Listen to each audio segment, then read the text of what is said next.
Dipancarluaskan dari lantai dasar Sentral Bisnis Jakarta Islamic Center, Radio JC 107.7 FM, Suara Peradaban Islam Jakarta, cerdas menginspirasi. Mitra JC, alhamdulillah pada siang kali ini Dara ditemani oleh Kak Sifaunisa dari IPPNU cabang Jakarta Utara. Nah, Mitra JC, kali ini kita ngebahas tentang peran seorang muslim ya. Tentunya peran di sini adalah peran seorang pelajar ya, pelajar muslim di kalangan masyarakat. Nah, buat Mitra JC yang saat ini sedang berselancar di media sosial, boleh yuk komen di kolom komentar dan boleh sapa-sapa Dara dan juga Kak Sifaunisa di kolom komentar. Dan tentunya pembahasan ini seputar pelajar ya, peran pelajar di kalangan masyarakat, dan Mitra JC yang juga sebagai pelajar boleh juga bergabung bersama kami. Ketik aja langsung di kolom komentar. Dan sebelum kita lanjut ke pembahasan, tentunya Dara mau menyapa dulu nih Kak Sifa. Assalamualaikum Kak. Waalaikumsalam Kak. Alhamdulillah cerah sekali ya, segar sekali lihat ke samping tuh ya. Masya Allah. Iya Kak, boleh silakan menyapa Mitra JC terlebih dahulu. Halo, salam kenal. Aku Sifaunisa dari perwakilan pimpinan cabang Ikatan Pelajar Putri Nahdlatul Ulama, yang mana IPPNU ini adalah bagian dari Badan Otonom Nahdlatul Ulama.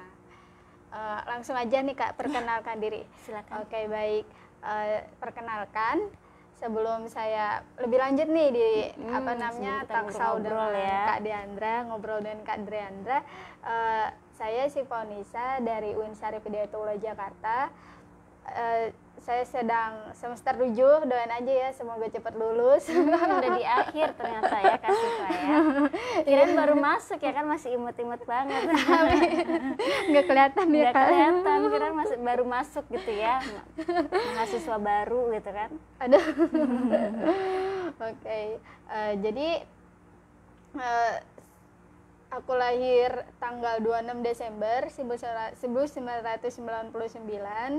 untuk organisasinya ya Kak. Organisasi di UIN aku sih cukup banyak ya. Soalnya yang pertama pengalaman, yang kedua kayak kepo gitu kan, kuliah kan harus banyak-banyak pengalaman kan, apalagi kuliah tuh kayak menyita waktu gitu. Soalnya aku sempat gap year, habis SMA gap year setahun kerja, cuman pas kuliah ini aku bener-bener maksimal ini buat dapat apa sih kuliah itu, apa sih manfaatnya gitu kan. Padahal sama aja kita setelah kuliah nyari-nyari kerjaan lagi gitu. Ya mungkin yang membedakan adalah pangkat gelarnya mungkin, tapi semua balik lagi dengan diri kita masing-masing dan pilihannya. Yang pertama, organisasi aku, karena aku masuk di UIN itu sangat keras ya politiknya gitu. Dan juga aku sempat kaget gitu pas masuk UIN gitu kan, ada juga yang bilang banyak aliran sesat dan lain sebagainya. Itu tergantung kitanya gitu. Nah, karena politiknya sangat keras, itu yang paling terkenal di UIN itu HMI sama PMII gitu. Nah, mungkin ada yang sebagian tahu organisasi HMI atau PMII, tapi untuk saya sendiri ikutnya PMII, Pergerakan Mahasiswa Islam Indonesia. Kalau di UIN itu jatuhnya cabang Ciputat. Terus yang kedua itu karena aku pengen punya relasi juga di Jakarta Utara. Nah, kebetulan ada senior nih yang memperkenalkan, yaitu IPPNU, tingkat pelajarnya, walaupun udah mahasiswa tapi masih ikut pelajar. Bukannya apa ya, aku tuh ingin belajar aja gitu, bukan kayak turun level atau naik level gitu. Yang penting dapat ilmunya ya, dapat ini pengalaman. Terlalu banyak gak apa-apa nih. Gak apa-apa, ini panggung milik Anda. Oke. Jadi bukan bergabung di IPPNU itu bukan karena status sebagai pelajarnya, tapi bagaimana bisa mendapatkan ilmu dari sana dan pengalaman ya Kak ya. Iya benar banget. Jadi setelah itu semester 1 ya ikut IPPNU, aku ikut ORDA, organisasi daerah. Karena aku orang tua punya riwayat keluarga ya Madura, jadi aku pengen punya ini teman kawan. Tujuannya itu punya teman atau kawan pas ke Madura. Karena pas pulang kampung ada teman ya. Jadi karena tinggal di Jakarta, besar di Jakarta, sekalinya pulang bengong gitu ya. Iya betul banget. Nah ini yang tadi dikhawatirkan oleh Kak Syifa Unisa. Jadi pulang tuh udah dapet apa namanya teman di sana, terus ditambah juga biasanya kalau anak besar di Jakarta itu bahasa daerah ada yang lupa. Iya bener. Aku malah nggak bisa sama sekali. Gitu kan. Sama beberapa teman juga ngakunya orang daerah gitu ya. Tapi ketika diajak berbicara bahasa daerah diem gitu kan, karena besar di Jakarta. Nah ini juga menjadi pandangan Kak Syifa Unisa ini terlalu ke depannya tuh luar biasa gitu. Sampai ketika dia memikirkan pulang kampung, jangan sampai pulang kampung dia nggak ngerti orang ngomong apa nih. Iya bener banget. Jadi caranya yaitu dia bergabung dengan organisasi daerah. Iya, organisasi daerah. Keren sekali. Jadi gimana, apa yang didapatkan di organisasi daerah itu? Tapi kalau bahasa secara ini ngerti kan, maksudnya ketika ada orang berbicara bahasa daerah ke kita, Kak Syifa mengerti kan? Dikit-dikit. Karena lahir gede di sini. Nah, aku organisasinya itu Forum Mahasiswa Madura Jabodetabek. Terus aku ikut lagi tuh yang lebih mengerucut. Ada Bangkalan, aku dari Bangkalan Madura kan. DMB namanya, Dermaga Mahasiswa Bangkalan. Nah, di organisasi ini kayak lebih ada rumah gitu. Soalnya kan di rumah kadang bahasa Madura, terus pas ke Madura juga waktu itu tinggal manggil teman aja gitu. Temen, ayo main, enak banget gitu. Waktu itu ke Madura kagak ada teman. Ke Madura kagak ada teman, nongkrong aja di rumah. Terus di dalam kamar aja nggak keluar ya. Oke, Masya Allah ya, banyak juga organisasi yang diikuti oleh Kak Syifa Unisa nih. Terus ada IMAGI, Ikatan Mahasiswa Geografi, IMAGI ya, Ikatan Mahasiswa Geografi Indonesia Region 2 yang Jawa Barat. Terus karena aku kan pendidikan IPS, nah di jurusan aku itu terbagi 3 konsennya, ada sosio, geo, dan sejarah. Nah aku ngambilnya geografi. Terus ikut lagi itu waktu itu tim GIS, jadi bagian tim GIS UIN itu yang apa sih namanya, mendeklarasikan itu dosen kami. Jadi kenapa aku ikut, biar supaya ada apanya ya, ada relasinya aja gitu. Soalnya kan sayang kalau kita nggak melalang buana pas lagi kuliah. Betul sekali. Kalau kuliah cuman datang gitu ya, datang ngerjain tugas, belajar di kelas gitu ya. Kalau sekarang udah enggak kali ya, udah nggak zaman kayak gitu ya. Belajarnya tuh udah di online gitu ya. Zoom. Terus ada ini sih, apa sih itu namanya, Prima, Perhimpunan Remaja Masjid, Dewan Masjid Indonesia Jakarta Utara juga ikut sebagai bendara. Terus ada lagi ini, apa sih, KIPP, aku sebagai Koorjakut, Komite Independen Pemantau Pemilu. Terus banyak juga ya organisasinya. Aku saking banyaknya tuh sampai lupa gitu. Saking banyak. Tapi yang aku inget intinya tuh NU fokusnya. Tuh yang PMII sama IPPNU aja yang aku fokusin. Soalnya ini sentral dan bisa masuk ke semua elemen gitu. Di OKP Cipayung. Udah sih itu aja. Organisasi yang lebih difokuskan itu IPPNU dengan PMII. Tapi lebih ke IPPNU sih nantinya. Soalnya udah semester akhir nih. Fokus ke wilayah aja. Jakarta Utara. Nah, terkait dengan tema kita nih Kak, mengenai peran pelajar putri di kalangan masyarakat, gimana sih menurut Kak Syifa Unisa tentang kakak kan sebagai perwakilannya dari IPPNU. Nah, itu pandangannya di kalangan masyarakat seperti apa? Pandangan pelajar putri. Oke, karena aku masih tergolong ya sebenarnya tuh yang pro banget itu yang 7 tahun di organisasi ya IPPNU. Kalau aku masih 3 tahun, jadi masih banyak belajar kan. Nah, untuk peran di dalam masyarakat yang pasti organisasi itu sangat berperan ya. Kan soalnya kan organisasi apa sih pandangannya gitu kan, kan yang pasti kebanyakannya kegiatan sosial. Terus yang kedua ya balik lagi tujuan organisasi tersebut kan karena kebetulan ini yang pasti organisasi secara umum itu yang berfungsi menjembatani, memperjuangkan dan membela kepentingan rakyat, itu yang benar-benar ini ya. Tapi yang pasti balik lagi untuk apa ya, sosial ke masyarakatnya, dan untuk birokrasinya itu tertentu lah gitu. Nah terus kan sebagai bagian dari Badan Otonom NU yang bergerak di dunia pelajar kan, Ikatan Pelajar Putri Nahdlatul Ulama itu mempunyai peran yang sangat penting, strategis gitu, membangun kader-kader NU yang berkualitas. Intinya tuh akhlak karimah, demokratis, dan mampu mengamalkan dan mengembangkan ajaran Islam Ahlus Sunnah wal Jamaah dalam kehidupan masyarakat. Nah terus ada fungsi organisasi nih. Nah itu sebagai wadah berhimpunnya pelajar NU, kalau IPNU PPNU ya. Terus untuk melanjutkan semangat Nahdlatul Ulama yang pastinya, terus menjalin hubungan kan, karena Indonesia kan yang paling kuat banget tuh ormasnya tuh ya, yang bidang keagamaan itu ada NU, ada Muhammadiyah, ada banyak lah, ada PII, LDII, ada banyak sebagainya. Yang pasti ini kan udah sentral banget itu, udah apa sih namanya, udah tau lah semuanya gitu. Terus dan menggalang ukhuwah Islamiyah, mengembangkan syariat Islam, serta menjadi tempat kaderisasi belajar yang pastinya sebagai kader-kader bangsa yang di masa datang. Jadi kita itu organisasi kaderisasi yang butuh penerus. Oke, jadi sebenarnya organisasi yang diikuti oleh Kak Sifaunisa ini adalah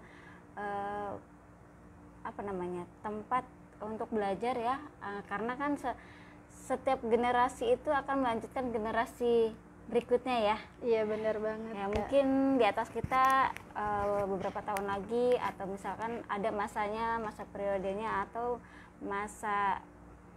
ada masanya gitu ya. Nah setelah masa senior kita sudah berhenti, apakah organisasinya berhenti?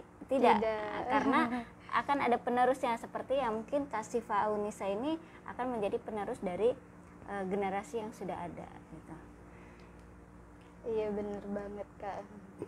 Oke, kita lanjut ya ke Mitra Jesi. Sebelum Dara mau cek dulu ya di Facebook siapa saja yang sudah bergabung. Oke, ada Umu Sabrina. Terima kasih Kak Umu Sabrina yang sudah hadir, meninggalkan jempolnya di sana. Dan lanjut ya, kita ke pertanyaan berikutnya nih. Aku mau nanya, tadi kan disebut ada wawasan-wawasan yang dijalankan ya terkait organisasi di IPPNU. Nah, boleh dong dijelaskan seputar itu? Oke, jadi di setiap organisasi pasti ada nilai-nilai atau wawasan tersendiri ya gitu, dan punya peraturan tersendiri. Jadi kalau di IPPNU itu yang pertama ada wawasan keislaman, yang kedua ada wawasan keilmuan, wawasan kekaderan, wawasan keterpelajaran.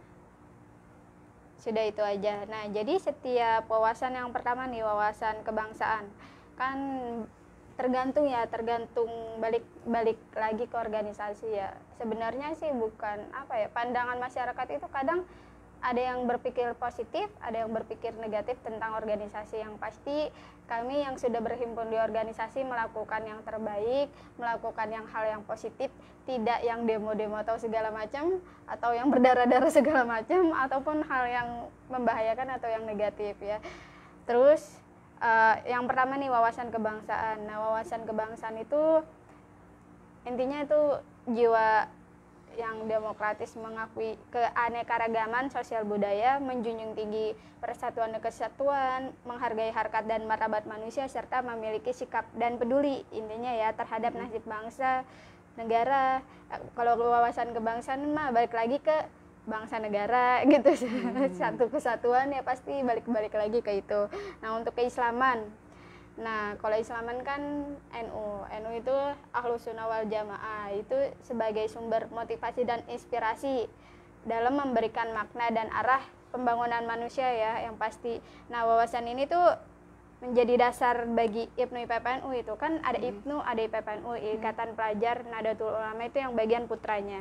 Nah, yang pasti ini balik lagi ke ajaran Islamnya, bertindak sebagai tawasud, ideal, tasamuh, terus tawazun, serta amal ma'ruf nahi mungkar, ya kan, di apa sih namanya, diamalkan nilai-nilai sikapnya, terus bersikap mandiri, bebas, terbuka dan bertanggung jawab, berpikir, bertindak, dan bersikap. Untuk keilmuan ya, kalau cara pandang IPNU IPPNU itu menempatkan ilmu pengetahuan itu sebagai alat untuk mengembangkan kecerdasan bagi kader dan anggota. Jadi itu yang pasti mampu menjadi manusia yang utuh dan tidak menjadi beban sosial di lingkungannya. Terus jadi ada beberapa wawasan ya, iya, di IPPNU ini, termasuk wawasan kebangsaan, wawasan keislaman, dan wawasan keilmuan ya. Jadi terpelajaran. Ya, jadi ketiga wawasan ini memang harus ada dalam organisasi ya, khususnya untuk IPPNU, karena wawasan kebangsaan kalau sementara dia bernegara gitu ya, dan berada hidup di negara bangsa Indonesia misal ya, bangsa Indonesia, artinya dia punya wawasan tentang kebangsaan, termasuk juga tadi yang disebutkan oleh Kak Sifaunisa ya, bagaimana dia tidak akan menjadi orang yang berguna gitu ya bagi bangsa dan negaranya. Kemudian juga mengenai wawasan keislaman, bagaimana dia mendalami Islam secara seutuhnya gitu ya. Jadi Islamnya bukan hanya nama aja gitu ya, bukan hanya aku agama Islam loh gitu, tapi memang terwujud dalam perbuatan gitu ya.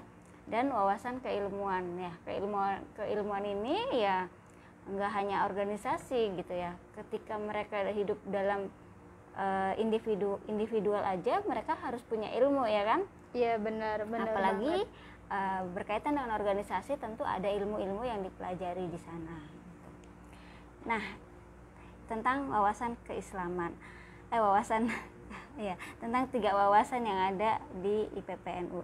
Nah, Kak, aku mau sedikit tanya dong, bagaimana kakak kan kuliah juga nih, apalagi semester akhir ya kan, pasti udah disibukkan dengan tugas-tugas akhir ya, kemudian juga masih aktif di organisasi, bagi waktunya tuh kayak gimana?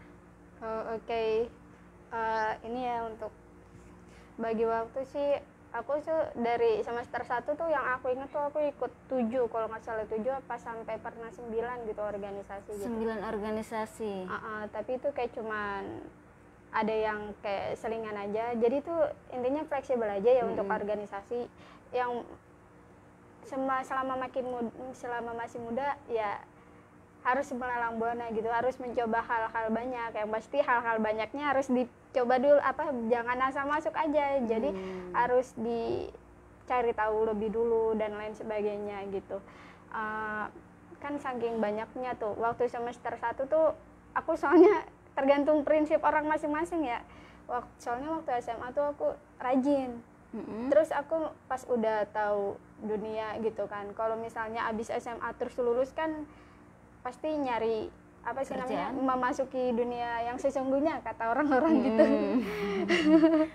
Jadi dunia yang sesungguhnya. Yang sesungguhnya gitu. Udah bukan pelajar lagi ya, harus terlibat di lapangan atau di masyarakat gitu kan ya. Iya benar. Jadi tuh biar yang pasti banyak lah. Jadi kita bisa berdiskusi sama orang-orang kan. Pas SMA tuh kayak takut ini kita tampil di masyarakat atau tampil di pemerintahan kita udah biasa gitu. Kalau untuk organisasi bukan untuk bukan untuk hal negatif, tapi ya yang penting positif, mengembangkan skill kita gitu. Nah terus untuk membagi waktunya ya yang pasti aku bikin list targeting. Kalau nggak kayak gitu ya bakal keteter semua ya. Gitu, apalagi semester akhir skripsi, terus masih ada observasi lagi, padahal udah semester 7 nanti observasi nanti semester 8, terus ada PLP-nya di semester 8. Emang agak lama UIN itu, UIN Jakarta.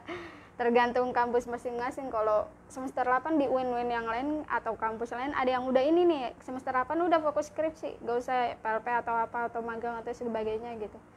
Yang pasti nikmatin aja selama masih muda, nikmatin, abisin masa gagalmu di saat masih usia muda ya. Nah, yang penting masa gagalmu di usia muda supaya tua nanti udah nggak gagal lagi, harapannya begitu ya. Amin amin amin, amin. Masya Allah, habiskan usia mudamu untuk gagal gitu, dan ya, bener, dengan bener. harapan di waktu tua udah tidak gagal lagi, artinya mencapai keberhasilan. Amin amin. Nah, apa sih kan kakak nih udah ngikutin ada 9 organisasi ya, Dara aja 9 organisasi, ngebayangin tuh pusingnya tuh kayak apa gitu ya. Pas kalau misalkan kegiatannya tuh bebarengan gitu kan, pernah nggak ngalamin kayak gitu, kegiatannya bebarengan nih, misalkan kegiatan apa, organisasi A mau ngadain kegiatan bakti sosial di wilayah A misalkan, kemudian kebetulan yang kedua apalagi sempet tadi di awal sebagai bendahara apa Kak? Oh di Prima. Nah itu kan juga bukan apa ya, maksudnya bukan jabatan yang nggak ada kerjaannya gitu kan? Iya benar-benar. Pekerjaannya nah di PPNU juga sebagai sekretaris ya, Masya Allah, sekretaris bendahara itu kan namanya apa ya? Anggota, bukan hanya sebatas anggota tapi juga pengurus inti gitu. Nah gimana tuh kalau ketika ngadepin yang pas dapet kegiatan bebarengan tuh Kak? Oke, jadi aku ngejelasin ini ya, organisasi itu bersyukur banget kalau ada yang menjalankan minimal 5 orang aja. Jadi kalau aku sih karena udah pengalaman ya, tahu organisasi begini, jadi itu udah pas lihat organisasi udah tahu langsung nih, oh ini fokusnya ini terus ini tuh ini ya, pokoknya organisasinya ini begini A gitu.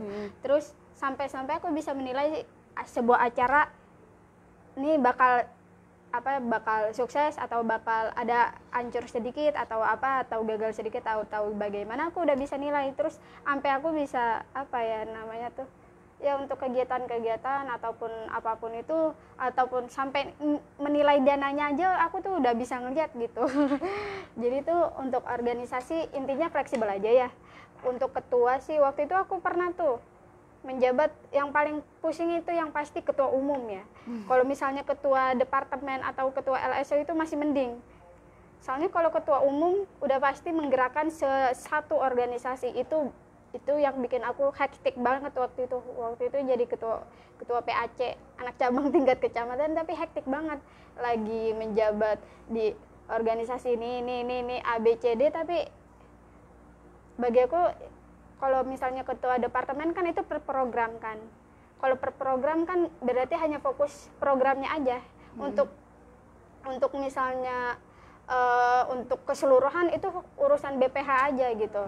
Nah untuk nih misalnya kegiatan yang misal bersamaan, waktu itu sering banget tahu, udah bukan ini lagi, kalau orang yang udah tahu organisasinya banyak tuh udah bukan apa ya, udah bukan hal yang ditakutkan gitu. Soalnya udah biasa ya, bukan sesuatu yang dikhawatirkan ya, dengan berbeda sekali dengan orang yang belum pernah bergabung di organisasi dengan orang yang sudah sering dari masa sekolah. Kan biasanya sekolah tuh ada organisasi juga ya, OSIS atau misalkan ikut eskul juga, itu kan bagian dari organisasi ya. Iya benar. Ketika dia tidak terbiasa dengan organisasi, maka pas masuk organisasi jadi canggung, bingung mau ngapain gitu ya. Tapi ketika kita sudah terbiasa dengan organisasi, biasa bertemu dengan berbagai orang ya, dengan berbagai macam karakter dan juga pola pikir yang tentunya berbeda dengan pola pikir kita gitu kan. Tapi ini menjadi tantangan justru buat Kak Siva ya, menjadi tantangan bagaimana bisa ketika ingin melaksanakan kegiatan itu kegiatannya berhasil dengan sukses. Termasuk tadi aku sempat mikir gimana ya Kak Siva ini bisa melihat bahwa ini acaranya bakal berhasil, ini acaranya bakal sedikit hancur nih atau ada permasalahan di situ. Nah itu cara nilainya tuh biasanya apakah dari personalnya atau memang dari hal apa gitu Kak bisa menilai seperti itu?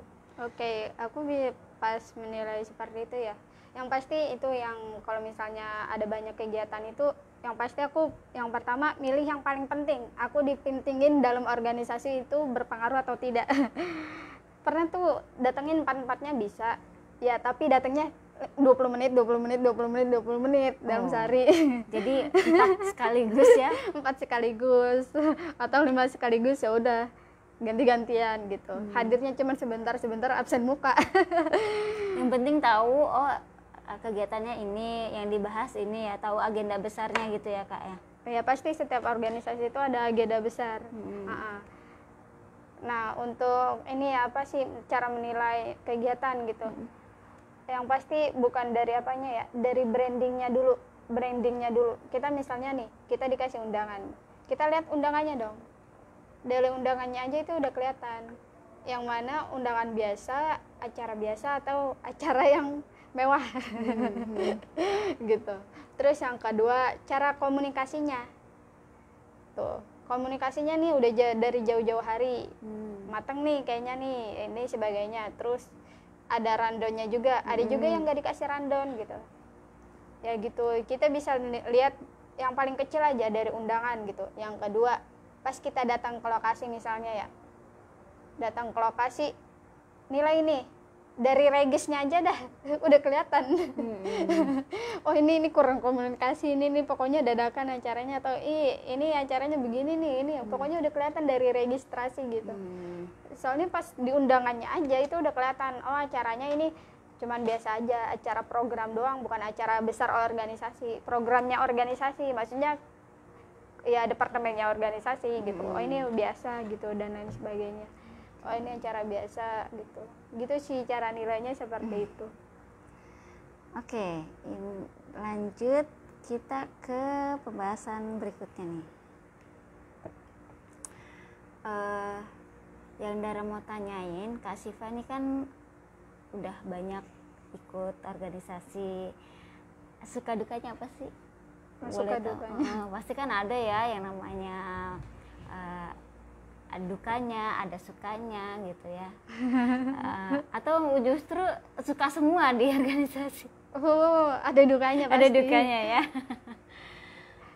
Boleh cerita.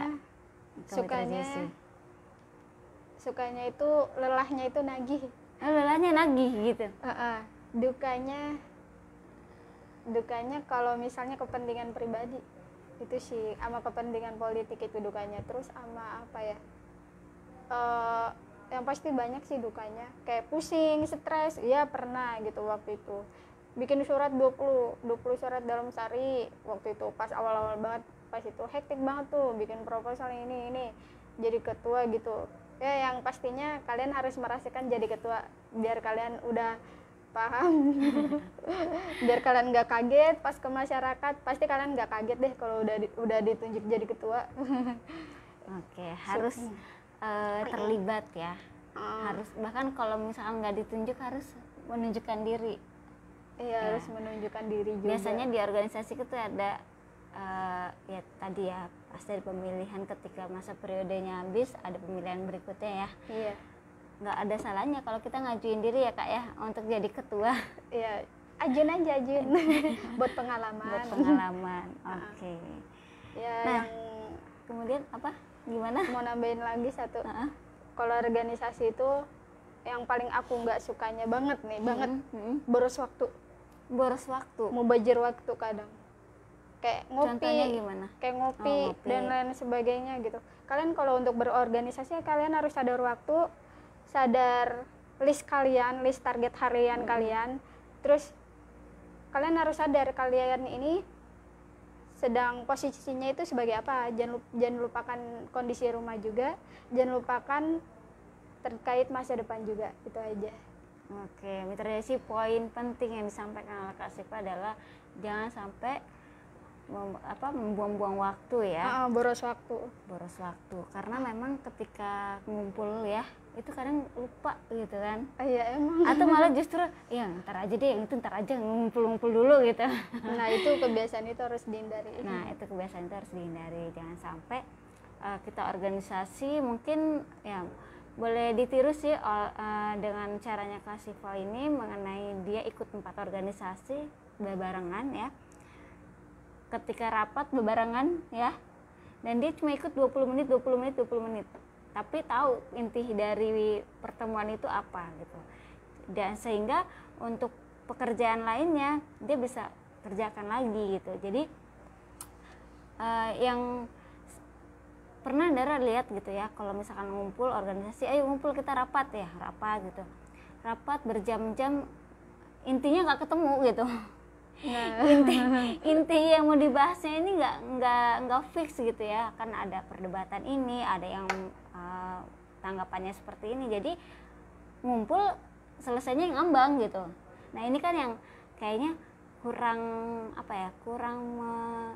memanfaatkan waktu yang ada mumpung ketemu ya, karena kan namanya organisasi mereka pasti dari banyak dari tempat yang berbeda gitu ya, mungkin ada yang rumahnya jauh gitu ya, dan menyempatkan waktu untuk organisasi tersebut, sehingga perjalanan dia aja ke tempat rapat misalkan ya, itu makan waktu, dan sampai di sana ternyata nihil gitu ya, nggak ada pembahasan yang, maksudnya nggak ada keputusan yang final gitu kan, akhirnya rapat lagi, di schedule lagi gitu kan. Nah ini kan membuang waktu. Bisa nih ditiru nih Kak Siva nih, dia ngikut pas dapat 4 undangan untuk rapat, dia ikut semuanya, tapi hanya kalau bahasa ininya mah hanya setor muka ya, padahal melihat bahwa oh ini poinnya di sini, oh yang rapat kedua ini ngebahas ini gitu kan. Jadi tahu gitu di dalam rapat itu walaupun kita hadirnya sebentar, tapi secara garis besar paham agenda apa yang akan dilaksanakan. Iya benar banget. Oke, menarik sekali nih Mitra JC. Dara mau intip dulu nih Facebook Radio JC ya. Sudah ada yang bertanya kah? Oke, ada Umu Sabrina, assalamualaikum Umu. Ada Umi Wafda, assalamualaikum Umi. Terima kasih sudah menonton tayangan ini. Dan Mitra JC, kita lanjut ke pertanyaan berikutnya nih Kak. Boleh Kak, agak lama ya, nggak apa-apa ya Kak. Oke. Setiap organisasi itu kan pasti punya nilai-nilai ya, nilai-nilai dan sikap dasar yang boleh gitu kan, yang harus dimiliki oleh satu organisasi. Boleh dong Kak bocorin? Oh, kalau di IPPNU ya, IPPNU itu nilai-nilainya kan ya namanya masih itu bagian dari agama ya, khususnya Nahdlatul Ulama, yang pasti menjunjung tinggi nilai dan ajaran Islam, terus mendahulukan kepentingan bersama daripada kepentingan pribadi ya kan, terus menjunjung tinggi sifat ikhlas dan berjuang.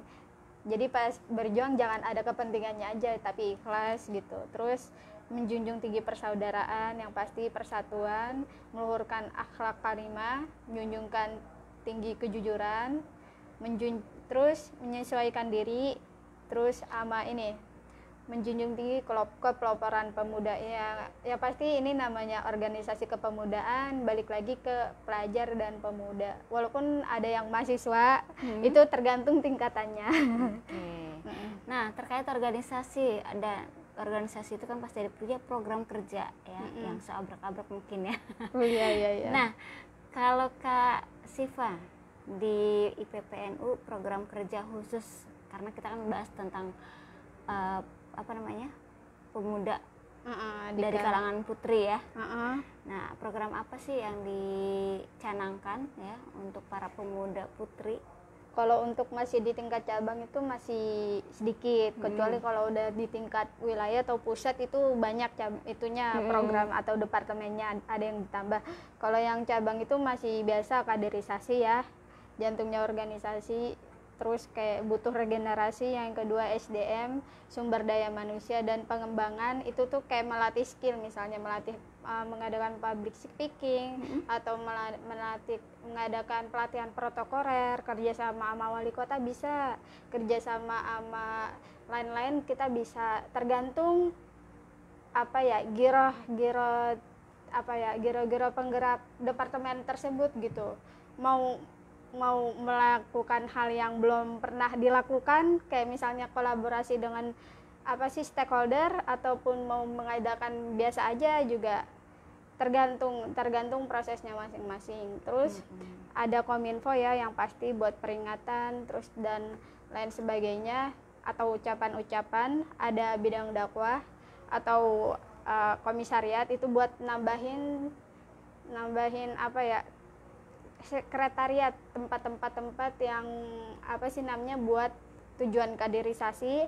Terus ada soskema, sosial kemasyarakatan, misalnya nih yang kemarin kayak bencana gunung meletus yang di Gunung Semeru, kita mengadakan donasi dan sebagainya, kerjasama sama IKAMA itu Ikatan Keluarga Madura, kemarin ke sana tuh 3 hari donasi bisa kerjasama dengan ACT dan lain sebagainya. Terus dan lain sebagainya kan itu kan sosial kemasyarakatan gitu, atau bencana kayak kebakaran waktu itu pernah dan lain sebagainya. Terus ada KPP, Korps Pelajar Putri, ini tuh tentaranya IPPNU gitu. Tentaranya ya. Iya, itu aja sih programnya. Ada nggak kegiatan besar yang dalam waktu dekat ini akan dilaksanakan di IPPNU cabang Jakarta Utara? Ada tingkat kaderisasi.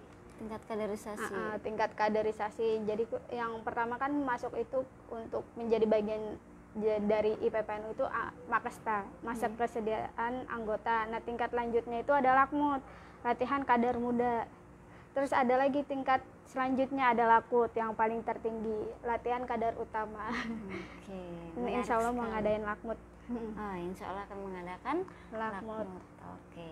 Nah, Mitra Jessi, karena kita sudah di menit ke-49, terlepas dari pukul 14 waktu Indonesia Barat, menarik banget sih, banyak yang Dara dapat nih dari obrolan siang ini ya, terkait organisasi. Memang kalau bukan kita sebagai pemuda yang menunjukkan diri ya, siapa lagi gitu ya. Karena kita sebagai pemuda adalah penerus para generasi senior kita gitu ya. Jadi organisasi yang sudah kayak IPPNU kan sudah terbangun sejak lama ya. Iya, udah 60 tahun lebih. Udah 60 tahun lebih, sedangkan Kak Siva baru 21 ya, Mah? 22. Iya, udah 21. OTW 22. OTW 22 Desember ya. Iya. Sudah bertraktiran Mitra Jessi. Oke. Mitra Jessi, sebelum kita tutup mungkin ada closing statement dari Kak Siva, silakan. Closing statement dari aku apa ya? Tetaplah berjuang walaupun tidak dihargai. Tetaplah berjuang walaupun tidak dihargai, seperti jam dinding ya Kak ya. Berjalan terus ya. Pasti ada hikmahnya. Nah, pasti ada hikmahnya. Oke. Seperti jam dinding yang terus berjalan, terus bekerja walaupun dia nggak dilirik, walaupun dia nggak nggak diucapin terima kasih gitu ya, nggak diapresiasi, tapi dia terus berjalan gitu ya, tidak berhenti jamnya berputar kecuali baterainya habis. Oke, Mitra Jessi, cukup sekian obrolan kita siang hari ini, dan Dara juga Siva Unisa pamit undur diri. Wassalamualaikum warahmatullahi wabarakatuh. Kakak jago banget.